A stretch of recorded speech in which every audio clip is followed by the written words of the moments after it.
Na, may binibigay na lupa ang NPA sa Ianay. Napag-isipan ko na masyadong mababa ang kinikita natin sa pagsasaka. Binibigay ng mga NPA? Eh, ano naman daw kayang kapalit? Sinukumbinsi na kami na maghawak ng armas. Nakagustuhan ko lang naman ko na mapagamot yung anak. Una ang desisyon ko. Kasama na ako sa grupo niyo. Mabuhay si Kagaspar! Mabuhay si PPNP! Mabuhay! Sumama na yung mga anak ko. Dahil naghukbol. Sabi niya ang mga kasama, hindi mo sila pwedeng tigil kasi may sariling isip at prinsipyo. 2015, nag-ambush kami sa Bukbok.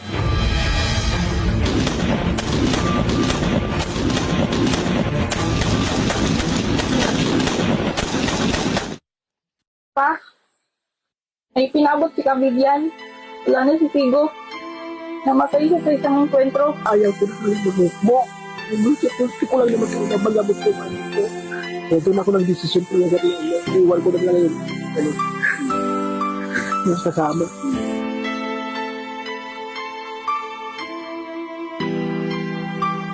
Magandang araw po sa ating lahat. Ako po si Private Elmer Orosa na 46 taong gulang na nakatira dito sa bahay. Saklaw siya ng Sitio Ianay.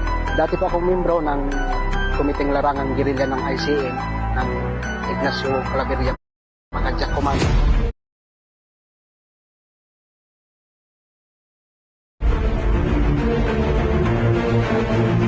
Sa parte ng Oriental Mindoro, mula Bungabong hanggang Bako ang ginagalawan ng unit ng ICN. Pag maghatid kami ng saging sa Barangay Dinlo, saka kami nakakapira. Makakain ng 3 beses isang araw. Ayos na sa amin. Galing pa kami sa Umabang, doon kami nagpangilala ni Mrs. sa Umabang. Kasi yung Mrs. ko at yung ate ko, parang best friend sila eh. Karoon ng ligawan, naging kami. Tapos 1994, pinasal kami yun sa Pinango, simbahan. Tingipin mo ang sinsinito. Ganda ng aking pagmamahalan.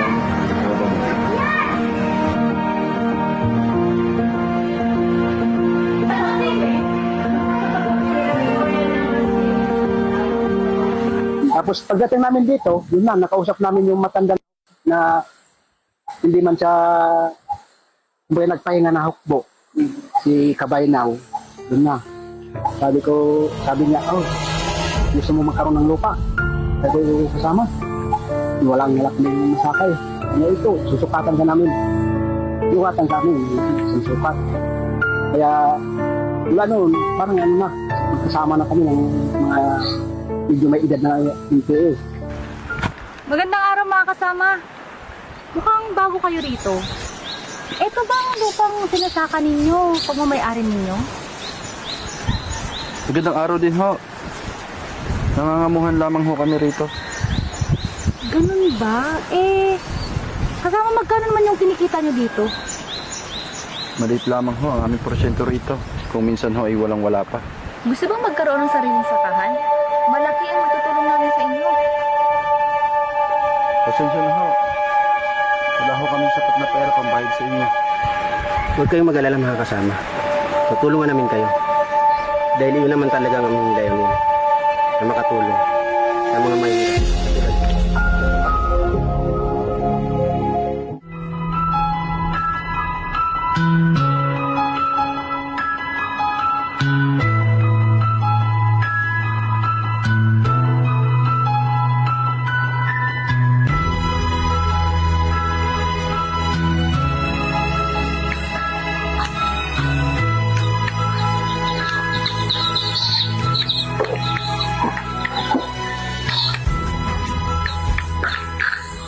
Hindi ka patapos dyan.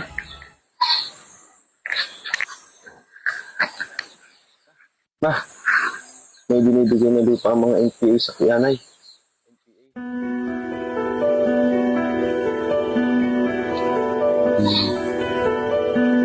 Pag-isip-isip ko kasi,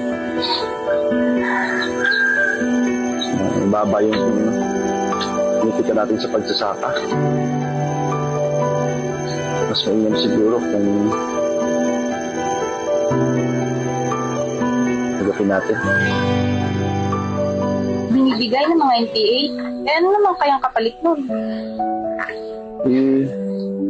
Pinahihikayat ako ng mga magsasaka at gagawin raw akong pangulo ng milisyang bayan.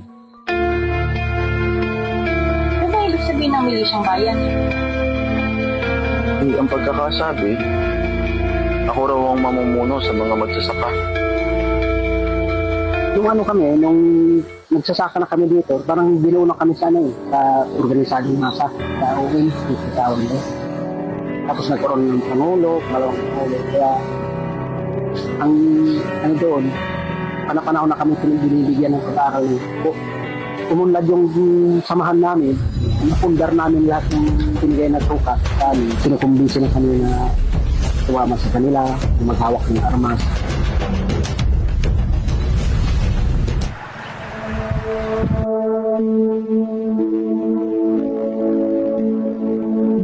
Kasi ano daw ay hanggat hindi daw kami magsasama sa revolusyon, ay mananatili daw yung buhay namin na ganito lang, na laging pinagsasamantalahan ng gobyerno. Isa talaga ako napapatunayan doon na wala talagang pinag-alaga ng mga NPA. Kung kulang sila taasa sa mga tao para marami yung mga tao nila. Tapos pagdating ng lunas, pag namatay, wala naman silang binibigay sa pamilya. Habang basura lang na iniiwanan.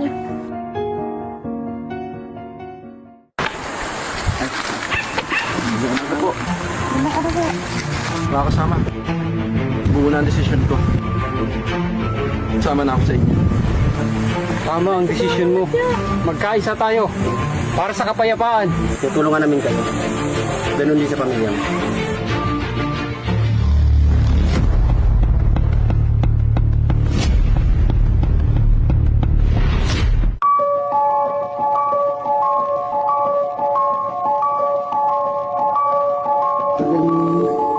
Halos sumagalak ng 2 taon.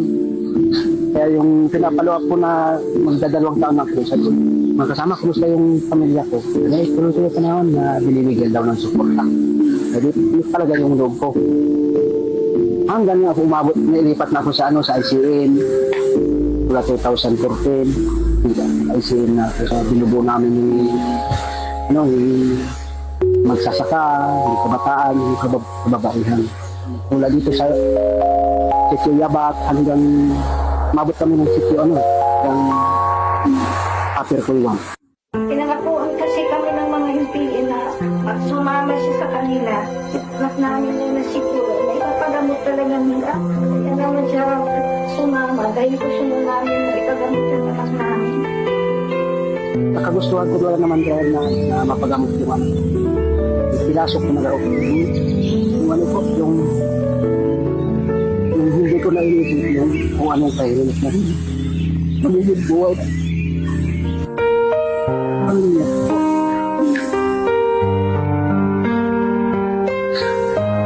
Yung ba pong bawat?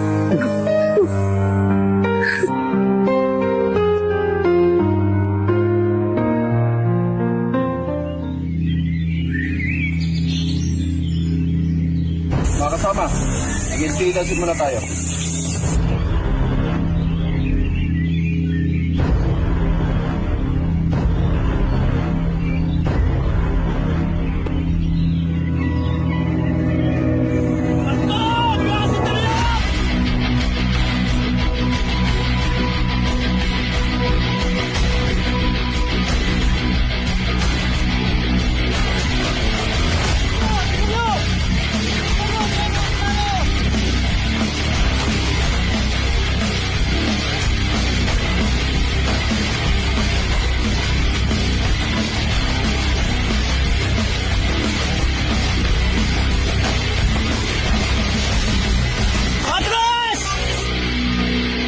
Parang kinakabag na ko tapos ganito pala ang labanan. Sabi nila, hinto ka ng kuman ng mga kasama. Yung platoon leader nila. Hanggang sa umatras na kami. Sa mga anak ko talaga, sir, hindi ko naman talaga rinikot sila. Bagay, ang sa tingin ko lang, sa base ko lang sa sarili ko talaga. Kaya siguro sumama yung anak ko kasi alam nila nandun sa papa niya. Alam ganun. Kaya hindi nahirapan yung mga kasama doon. Nareputin mo. Kasi ano, sa tamang edad at may kakayahan na humawak ng baril. Bagay, nagugulat na lang ako dyan. Ang balita sa akin ng mga kasama niya, sumama na yung anak mo si ganito Parang nagugulat ka. Ay hindi, nari ako makasabi. Kasama, mas yun. Kasi ang parang winala talaga niya sa akin, yung karapatan ko sa mga anak ko. Sabi niya ang mga kasama, hindi mo sila pwedeng pagiging kasi may sariling isip at prinsipyo. Yun yung sa akin.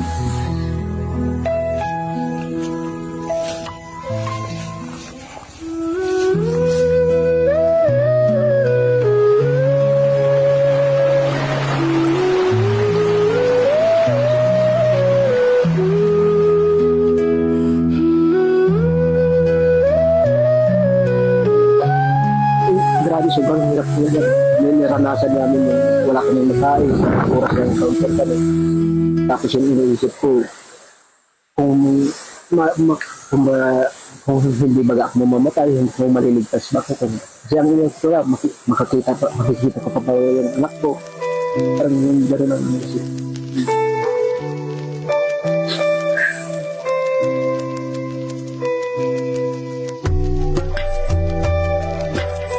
Nasasaktan din ako.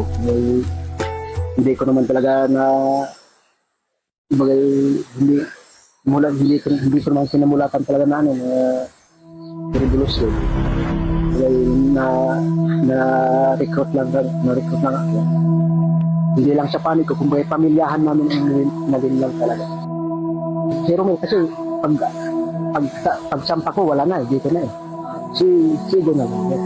Si Sigo 2015 siya, nandun, may nabalitaan ko lang sa mga kasama na sumampa na siya. Siya na sa GMT ng Prado, ako na sa ICN. Kaya binalita na lang sa akin ng isang kasama, yes pa, ayos na yun, si Sigo. Sumama na.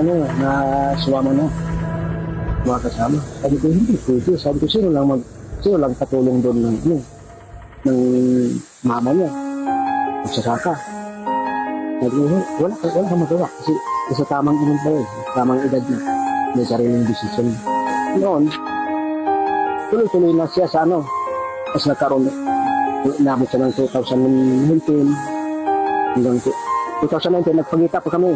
2 defensibang labanan na namatay din yung pamangkin ko. Si Pinerben.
Pa, may pinabot si Kabigyan.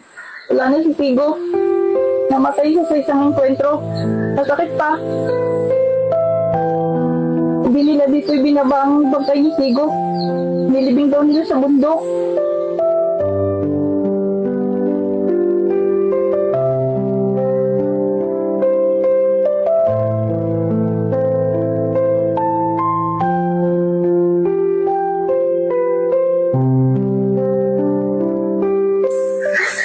Doon na nga po kami sir ng tunggalian talaga. Minit ko na ayaw ko na mag-hukbo. Gusto ko lang naman kayo mabagamit yung to. Tapos sinabi ko po nga, hanggang tayo lang ako dito. Hanggang tayo lang dito. Hanggang sana kung papagamit yung to. Yun ang ko sa kanila, sir.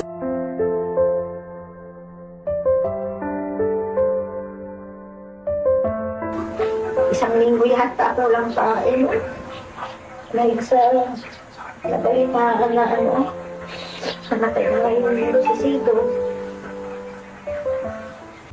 Inisisi ko talaga yung kilusan talaga yung book. Kasi dati, hindi pa sila talaga, hindi pa pinasok nila yung pamilya namin. Sinikap talaga na ma-recruit kami. May tahimik kami ng mumuhay.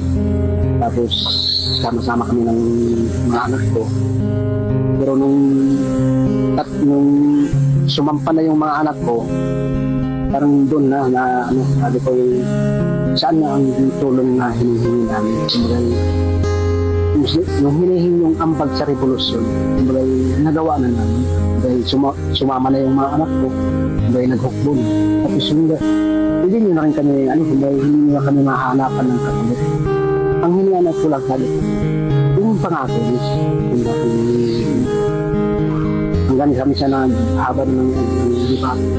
Kaili na kami, kaunawan ng kalihim niya. Umalis na ako. Kanya-kanya na lang tayo.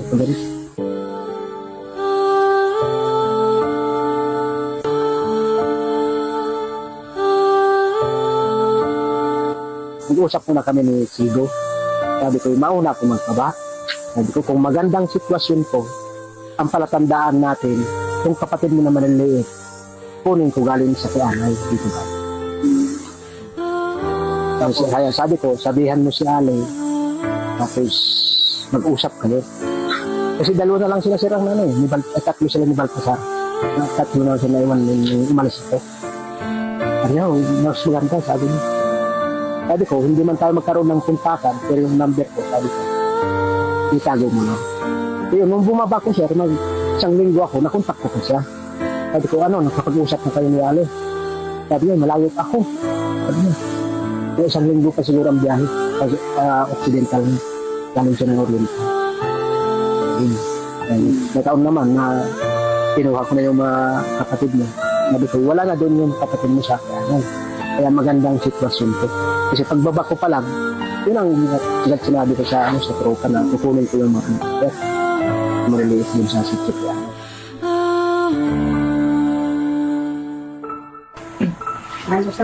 Hindi kami makatulog kung hindi na talagang yung isip namin nasa kanya na lang. Halos ilang isip ako magpabalik-balik ka. Pag mabalitaan ko kung saan sila ba at kung malapit lang naman sa amin, pinupuntahan ko po yan sila. Tapos nakikiusap naman po ako sa kanila, magpababain na lang. At nang hindi ko po kaya na mag-isa. Ayun, namin, halos sa isang buwan, mga 3 o 4 beses magkalas ng yun. Yung naman yan, hindi ko. Ayun, naghiwalay na sa amin ng Umardiyo, kasi ako nang may dala ng ICA, doon namin karoon ng pagkakataon na umalis. At yun, isip ko lang, iwan ko na talaga ito. Bakit isip ko lang, baka magtagal pa ko dito, hindi ko nakikita yun ako.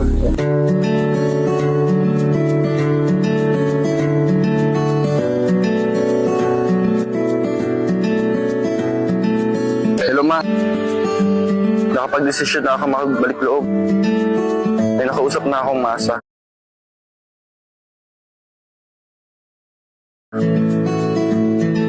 Nakikipagkita kami ngayon sa mapagkakatiwalaang tao.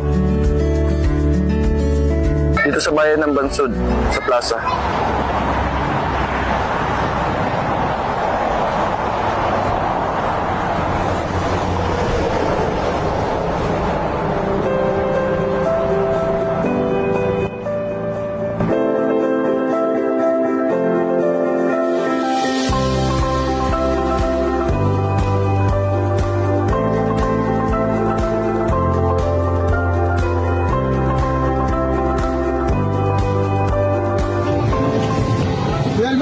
Ito pala yung sinasabi ko sa yung tao ng pagkakatiwalaan, tutulong sa pagbabalik loob.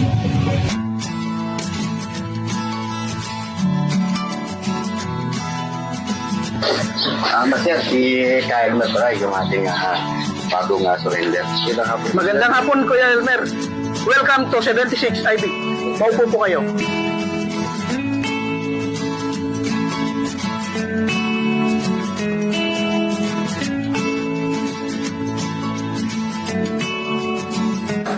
Tama-tama, Kuya Elmer. ang ating gobyerno ay may programa ngayon. Ito ay ang Enhanced Comprehensive Local Integration Program na kung saan ito ay makakatulong sa inyong pagbabalik loob. Ang ating ICLIP ay may programa. Ito ay ang libreng medical assistance, livelihood program, educational benefits, at iba pa. Congratulations, Kuya Elmer, sa inyong pagbabalik loob. Maraming salamat po sir sa inyong pagtanggap. Asahan niyo po na ito na ang simula ng aking pagbabalik.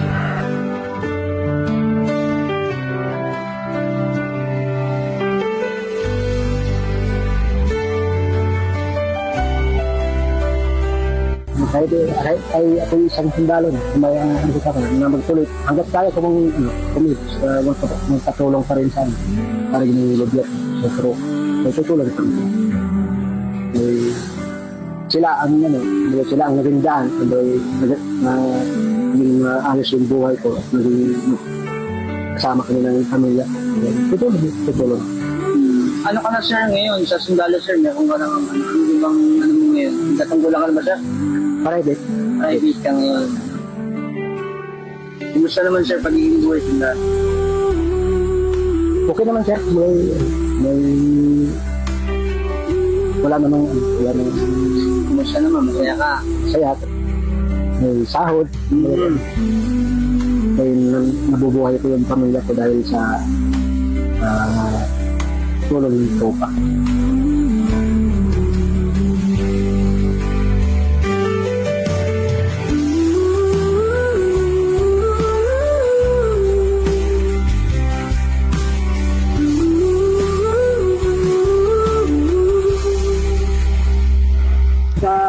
Sa pagkuha ng bantay ng anak ko, malaki din nangyari. Tropa mismo ang sundalo. Paano sir? Paano nila kinuha? Sa inaang namin sa bundok para pinagbibigyan ng sila.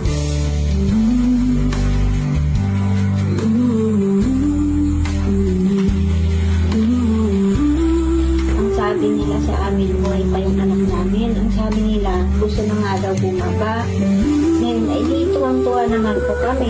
Kasi simple kahit pa paano, pag bumaba siya, maging okay yung buhay niya. Umasa talaga kami na buhay pa yung siya. Magtawag nabalitaan na lang nga. Ganun na nga yung nangyari. 1 taon na nga daw kung namatay siya.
Ako talaga bilang isang kumpare, nagpahayag din ako sa kanya kahit man hindi niya matanggap o masakit man marinig niya sa galing sa bunganga ko na sinasabi ko talaga sa kanya. Kung maaari lang, tayo bilang isang pamilyado, hindi na dapat tayo malinig. Ang alam ko lang talaga doon sa kay pare dahil parang pinangakuan siya na kanyang anak ng pagamot. Yung bagalumpo. Kaya siya doon na nanikaya. Pero nagkatotoo naman po ba yung pagpapagamot?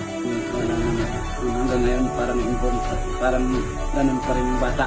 Sa larangan ng kabila ay hindi na kami po kaya. Dahil wala namang mahinat nandun eh. Wala namang kinabukasan doon.